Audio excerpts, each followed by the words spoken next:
last born wangu wewe kwa nakupenda na kuamini, naona kabisa ulikuwa bright shule. Wewe nakukabidhi akaunti yangu ya TikTok. Hakikisha unaisimamia akaunti ya TikTok, ina followers 800,000. Ni 800k wale. Hakikisha kila siku unaingia live upate GIF. Wahimize watu kudouble tap screen, tap screen guys. Utapiga hela na siri jamani. Huyu mnayemuona hapa. Nilikuwa sijawaambia tu. Niko na mtoto wa nje, mnaona tufanani lakini ni mtoto wa. Na yeye kidogo inabidi aingie kwenye mali. Mpe shamba tu. Mashamba labda sasa akalime Twitter. Mtoto wangu wa kwanza. Ndio baba. Wewe ndo kichwa, nataka nikuachie kitu ambacho kitaweza kucontrol familia nzima. Mimi niko nakitumia kama sehemu yangu ya mapato makubwa. Kuachia akaunti yangu ya YouTube. Akaunti yangu ya YouTube naomba uiendeshe. Huwa unapandisha, jitahidi kila wiki pandisha content 3. Tupige hela. Ina subscribers 94.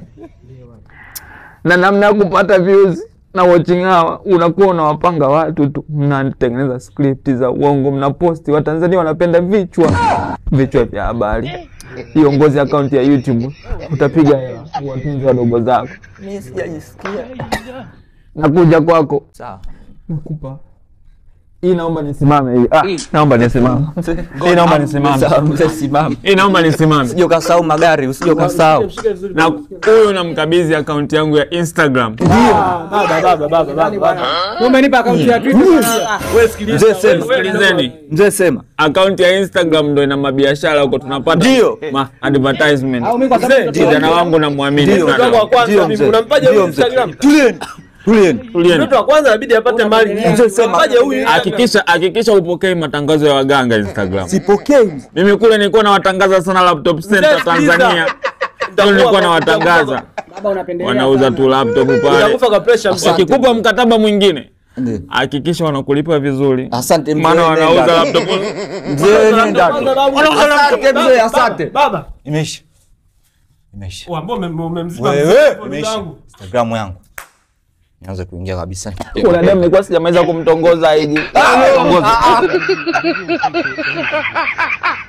Mzlai, majina wanadanganya. Alafu kitu kingine utakachokuja kujichanganya zaidi, eti kwenye mahusiano uamini kupitia majina. Eti kwamba mimi bebe wangu namwamini sana. Wakina Yohana wanaga mambo mengi. Utabatizwa unaachwa.